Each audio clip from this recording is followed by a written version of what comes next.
This is Michael Shapiro, Interplay Conversations in Music. Today with the person I love, Tim McAllister, who is, in my mind, the only saxophonist alive today. Oh my goodness. It comes to me as I've told you from the first saxophone I ever heard was Coleman Hawkins live, and I'll never forget the sound of that sax. And as my dad played sax too, Okay. but it was not like. But he wanted me to hear what Coleman Hawkins sounded like, and we Mm-hmm. went to this amazing concert that Billy Crystal's father, Jack Crystal, Wow. was the impresario of in 1961 when I was 10. And everybody it was just an incredible group of people. Pee Wee Russell on clarinet and Joe Jones on drums, Roy Eldridge on trumpet, and Buck Clayton on trumpet. It was phenomenal. But the Hawk. Mm-hmm. I mean, Yeah. I would have given him anything to have heard that live. It's just, I heard Louis Armstrong twice live, too. Okay. I can't forget that sound. And I also went backstage to get his autograph. That's fantastic. Yeah. Circle right over here. Yeah, of course. Nice red indentation. But Tim, let's talk about your playing because it's a revelation. You've now played with some of the greatest orchestras in the world. Whenever they need a saxophone, they say, McAllister, get him on the phone, bring him over to Berlin, bring him over to Chicago, bring him wherever. But a lot of concerti, project, encore, your idea to present saxophone written new music by many composers with piano, solo, whatever, Mm-hmm. but that it would be recorded, would have a life after just that one performance. Mm. So let's just go back in some history because I don't know your full history. When you say saxophone, you say jazz players. Sure. So yeah, we grow up. So I was born and raised in Texas. Okay, so one thing that maybe is not completely evident in the world of music is that Texas is the greatest state for school band, for high school band, junior high band, marching band. We're talking big money thrown into these programs, very affluent communities getting behind their music programs, access to great instruments, access to great private lessons, competitive marching band, competitive concert band. yes. And I was just swallowed up in all of that in Houston, Texas. And my parents, my mother and my stepfather were both NASA engineers. They were involved in the space shuttle program as software designers and simulator software designers and hardware. And my mother, there's a long story even there. My mother was a major figure in all of the whistleblowing that came out after the Challenger disaster. Mm. So my mother was one of the first that essentially brought down Rockwell and all of that. And if you remember Morton Thykol and the O-rings and all the things that happened, all this conspiracy cover up about the shortcuts that were made in the construction of the shuttle, Yes, I do. which ultimately, resulted in tragedy. But I grew up in a house of overachievers in that way. My mother was, she's still alive, but she was kind of a gifted mathematician and designer, and so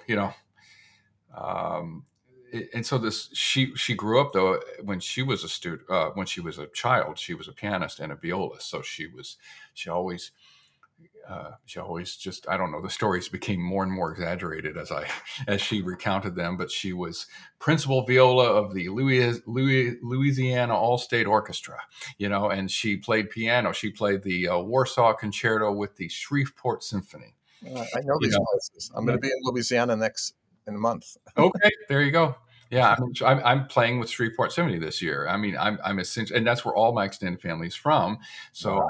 For me, it's like returning to a home of sorts, So, but anyway, so my mother was a musician. She ended up getting a teacher certification later. She kind of went back to school and she did kind of adult continued education in computer programming and Fortran and COBOL and all the early languages. And then she kind of worked her way into NASA. So, but anyway, so I went to a high school that was full of children of NASA engineers and all of the subcontractors and all of the, all of the either jet fighter planes or space shuttle and anyway, so we were kind of an overachieving high school, and when it came to our band program, I mean, we were playing major repertoire that we associate with the concert band movement. We were playing all that repertoire, as early as, for me, as early as ninth grade. I was being exposed to Paul Hindemith symphonies and Samuel Barber and Wow. names that just became part of like just standard knowledge, assumed knowledge that you knew as a ninth grader who Paul Hindemith was. And I loved the community of school concert band, but in this case, we were doing some pretty heavy music.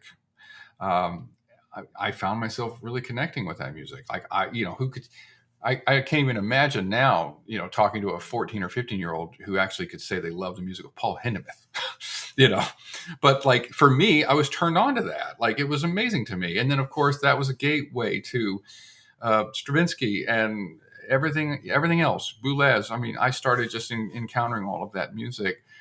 I think trying to find my place in all of it was to say, well, I know about jazz. And when I heard transcendent jazz playing like John Coltrane, the divide and the problem in the pedagogy world of everything we do is how do you get from point A to point Z? You can't just pick up the saxophone and start being John Coltrane. And so I think where there was a major gap that's starting to become better in the jazz world, there was this major gap about the how-to, and whereas when you start learning instrumental music through, say, school band, or we talk about, solo literature, concert literature, chamber music, there has always been a long systemic path that has been laid out in front of all of us. You do this before you do this, before you do this, before you do this. You learn these scales. And so the pedagogy was always very clear. And for me, it allowed me to, it felt like the elite jazz playing was just, I couldn't demystify it by any means. I worked on it, I developed it, but I think I made my mark early enough, and there was enough kind of a reward system of being a good classical player through band music and solo competitions and concerto. I won my first concerto competition at 16. Playing which piece? It was the Glazunov, concerto, and with the Houston Civic Symphony, and I stood up on that stage and played that concerto, and I think that was it. My script was written of what I wanted in my life. But And then the number one transformative moment for me was I saw heard and saw the premiere of Nixon in China with the Houston Grand Opera and John Adams, and I was 15 and 14, 15, and my saxophone teacher was playing saxophone in the pit. And so when I saw that, and I had already had this background in kind of in the band movement dealing with living composers, and then seeing the path of the solo repertoire, when I saw this opera of John's, where he was still at this point, you could say still little known in some ways. I think that's when I pointed to that and I say, I want that. I don't know how and where and how that's gonna evolve, but I want that. And it didn't mean I didn't love, hearing Charlie Parker and Coltrane and all that, but I didn't see the path. Well, you didn't see the path, but also there's one thing, because I told you about my background, which is in jazz. As you know, I heard all the greats growing up in New York, through my father, Sam, who was a wonderful player, sax. But I don't have talent in improvising jazz on piano. I can't do it. I can read whole scores, conduct orchestras all over the world, write symphonies, write operas, do all that stuff. But I have no jazz talent. But what jazz, I think, taught you and taught me was flexibility of going from note to note. Yes. And rhythm.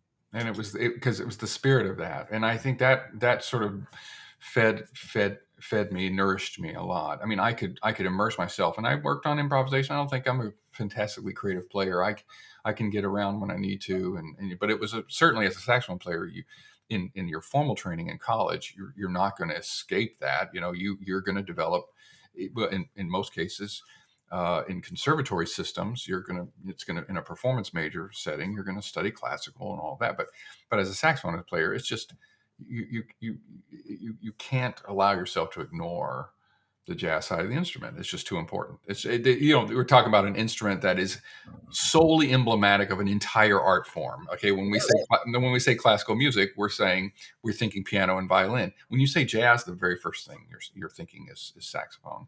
So you're not going to ignore that. But it's safe to say that it is. I don't think it's controversial to say it's virtually impossible to become amazing at both. And so there was just a sense that, and we could name maybe on one hand the people who were transcendent players in both sides, and they do exist. But think about how hard that is and how They tried. I mean, Benny Goodman's one example, going Sure. back to the clarinet. Absolutely. And also, I know Marsalis Certainly. tried.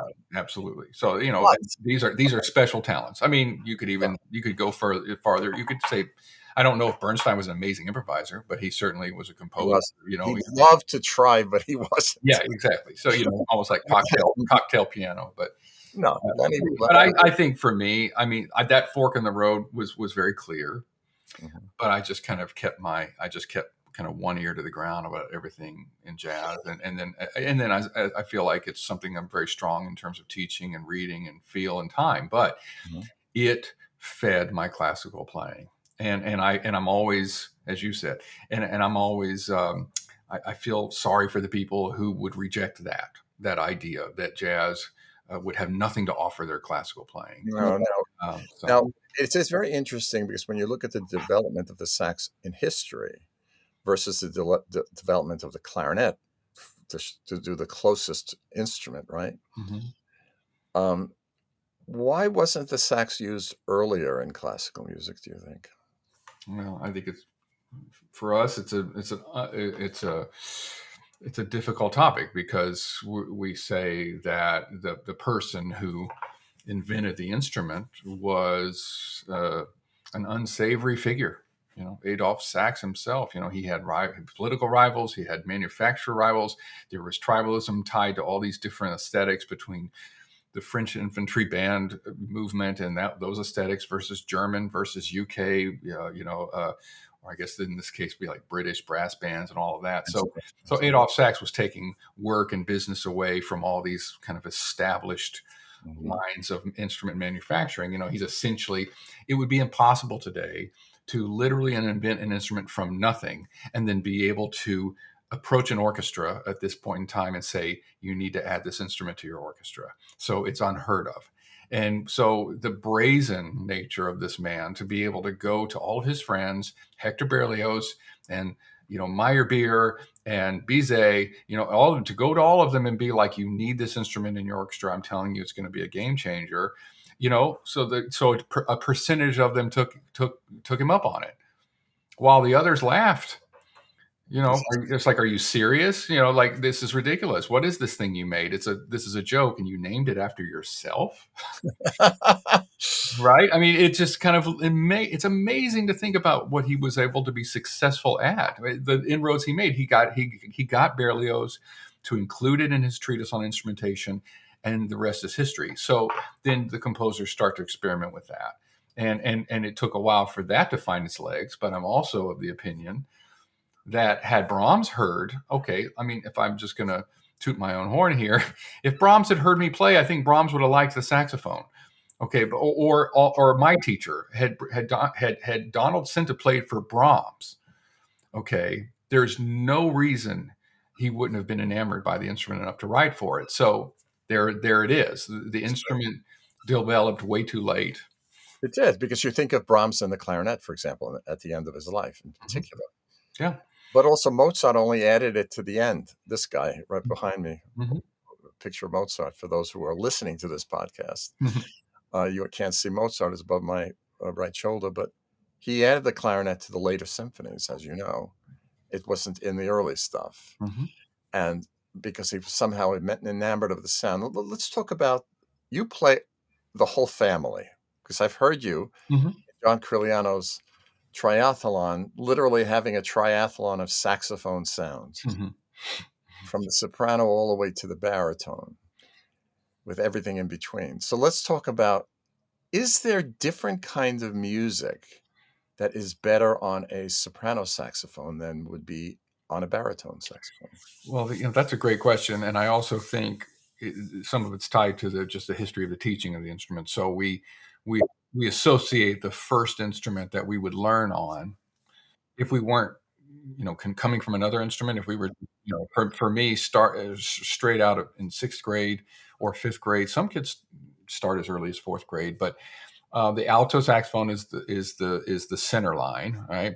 That's the through line by which all the pedagogy is kind of centered around. That's right. And so the alto saxophone is considered it's really the main instrument. And then, but there have been identities that have been kind of associated with the different sizes. I mean, it's the soprano saxophone in many ways. If you, I think about, I don't remember if it was Arthur Bernard that talked about this. I'm trying to remember the root of this, but there are these kind of acoustical studies about the nature of sound Hmm. in instruments, and one could argue that all the instruments ultimately are indistinguishable except for the attacks. So if you were to shave off digitally the attack of a clarinet and you shave off the attack digitally of a saxophone, you wouldn't know what you were hearing. And so there was until you got deeper into that, sound or phrase or something like that, it would be that acoustical breakdown. So with the soprano saxophone, we're starting to narrow the acoustical overtone, recipe, so to speak, and we lose its identity in relation to oboes and clarinet, English horn. They all start to blur together. So we often think of the soprano saxophone as almost being the most classical of the saxophones, because you could kind of disassociate and hear an oboe in there. You could hear a clarinet in there. And alto is a little deeper, it's a little mellower, and then it has a little more of a huskiness. And so we start to associate that as a saxophone identity. With tenor, it just took off in jazz because you could just get in that deeper place in your voice. Right. I mean, it certainly created these associations with the great jazz singer, tessitura vocal ranges, and Right. where Billie Holiday sang and where Ella sang, and it's just there was a sense that the tenor just spoke a little bit more in that way. And then with baritone, it's like, well, the baritone is holding down the bottom of the section, and then it's gruff and it's rumbly, and so we tend to think of that instrument, if you can play it really well, it almost can sound like a cello. You could say that good playing might create those associations, but I do think it's easiest to associate classical music with the alto and the soprano.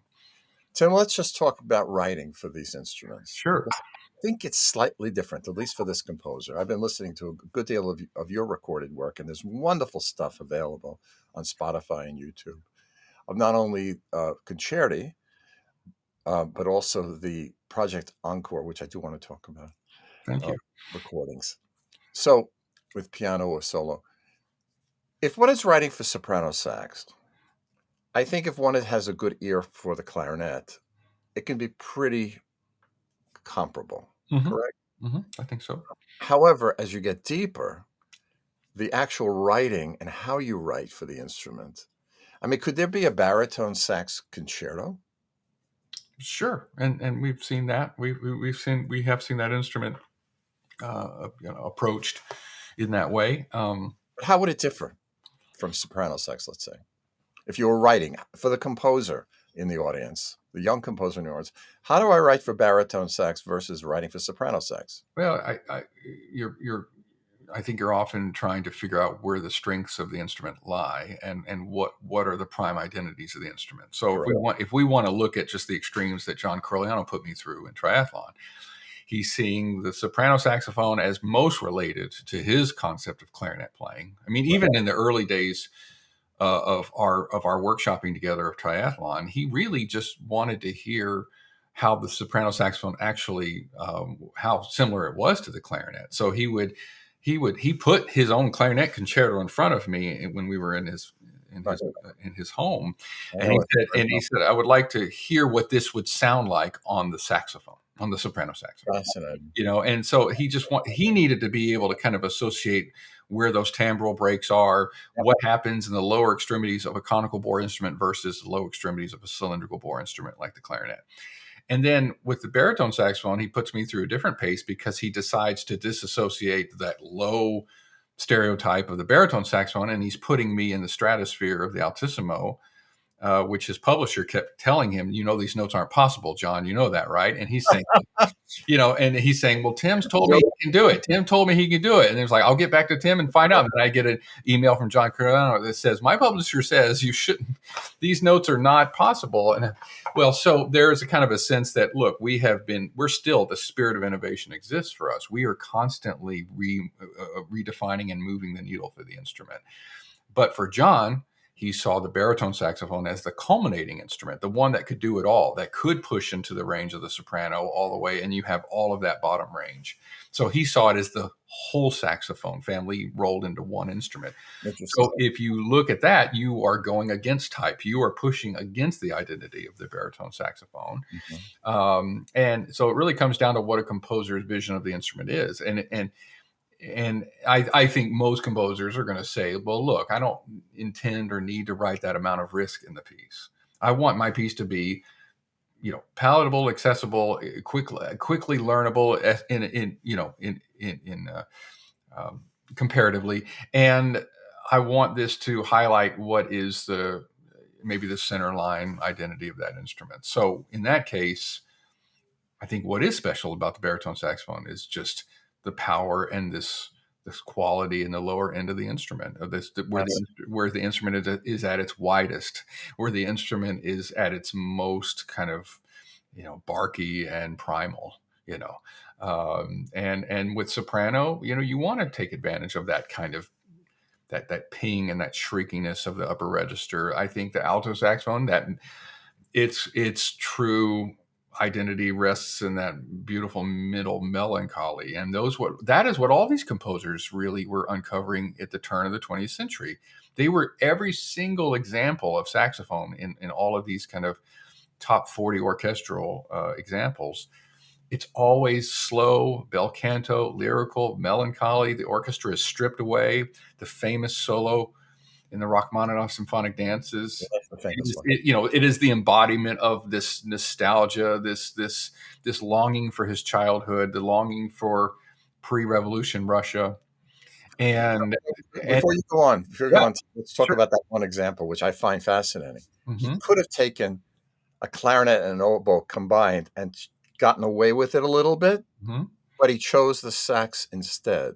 Why? I can give you a little story on that, and it's tied to my history and it's tied to my school and my teachers. So, well, the Philadelphia Orchestra for many years was in residence here in Ann Arbor through the University Musical Society at what was called the May Festival. So they were here every May, gave tons of concerts. So this would have been, early 40s.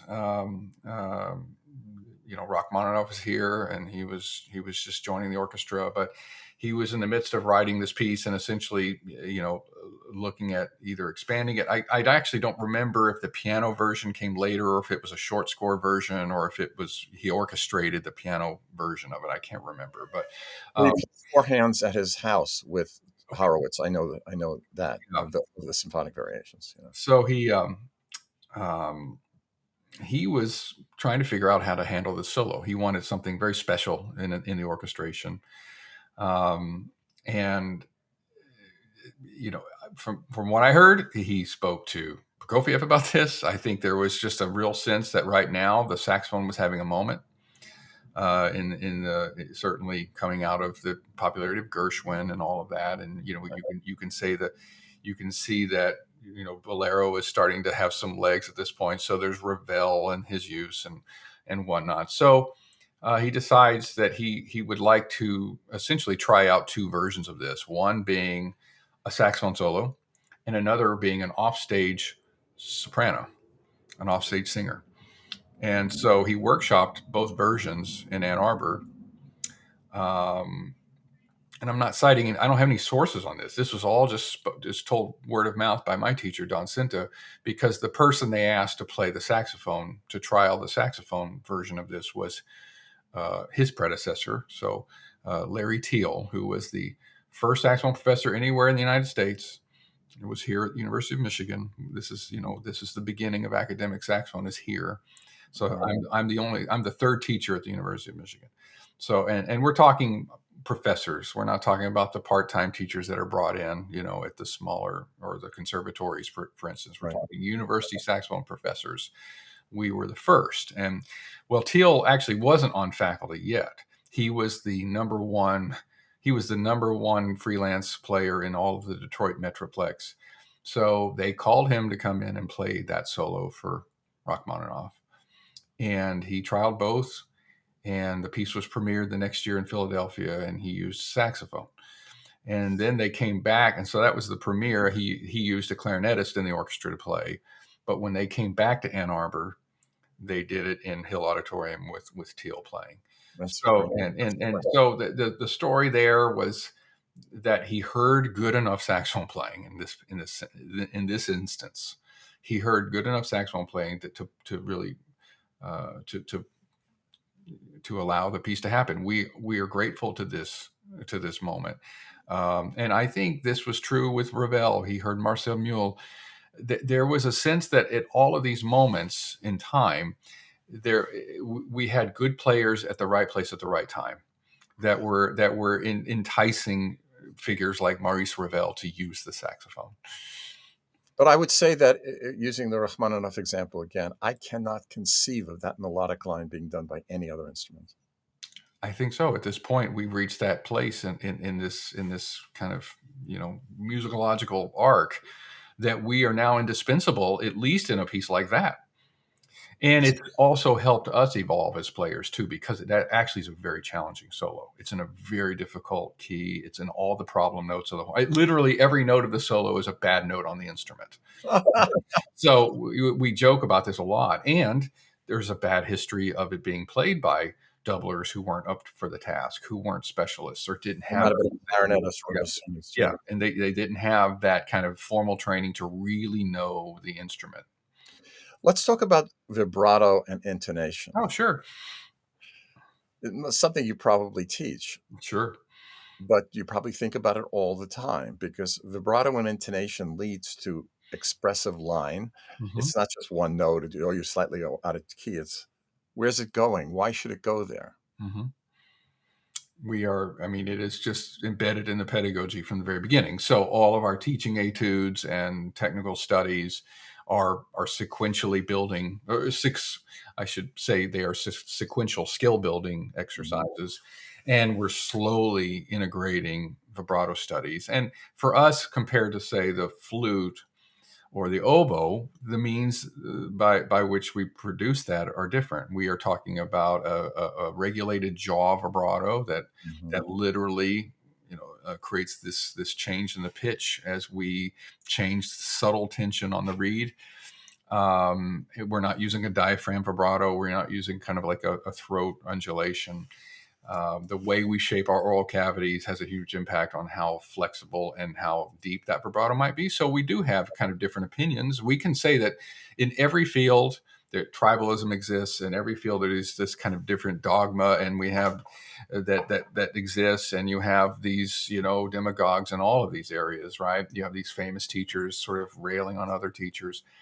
Well, we have these kind of schisms in the saxophone world where some people feel that the vibrato should not be a major component of the sound, and then where it's something that's a little more subtle and embedded in the straight tone. And there's other teachers, like my teacher, that felt the vibrato should be in line with something like a vocalist would approach vibrato. But look at, for example, trumpet playing. I was listening recently to a recording that was done with the Philharmonic, but in the 30s or 40s. Okay. And the trumpet sound is different than we think of with the Berlin Philharmonic or the Wiener Sinfonica, which is yes. You think this has been a development? Absolutely. Well, so that probably the earliest stereotype for us would be this great French tradition that was really anchored by Marcel Mule. But Adolph Sax himself was the first teacher of saxophone. I mean, he created demand for himself. He built an instrument, and then he got hired by the famed Paris Conservatoire to teach his instrument because his instrument became mandated Wow, as an instrument for the entire French, infantry system. So fascinating. that's kind of amazing, that he was able to he built it. He built a line of instruments that suddenly there was a demand for it to have formal instruction. So he's teaching this instrument, and at that time, vibrato is not part of the instrument. So the vibrato is associated more with this kind of emerging primordial jazz movement, right? So vibrato represents something kind of reckless in the sound. Maybe we're associating this, straight tone singing and art song singing and all of that versus an operatic tradition and operetta.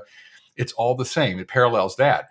But if you listen to the string players and the singers of the 20s, and if we look at Casals, listen to Casals, and we listen to Heifetz and we're saying that vibrato is very deep, very regulated, very fast, and the remnants of that still exist in the string traditions, but it's not nearly the same. And of course, now it's non-existent in some instruments. But Yeah. yeah, so it was seen that when you played classical saxophone, you would use no vibrato, and if you played vaudeville music or this kind of film music that was coming about, or and not cabaret maybe, but certainly light music. Any light music, the reference to that to the lightness of that music was to use vibrato. So we heard this quite a bit in the 20s, late teens. We're talking 1917.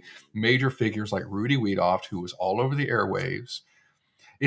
I'm all, maybe you think about this. I think of Bichet. Bichet is the example I have. Bichet, absolutely. So, but I think about this a lot, Michael, about like this idea of cultural amnesia. Like that we have that in essence, like every decade, we're having to kind of reinforce things that came before, and Yes.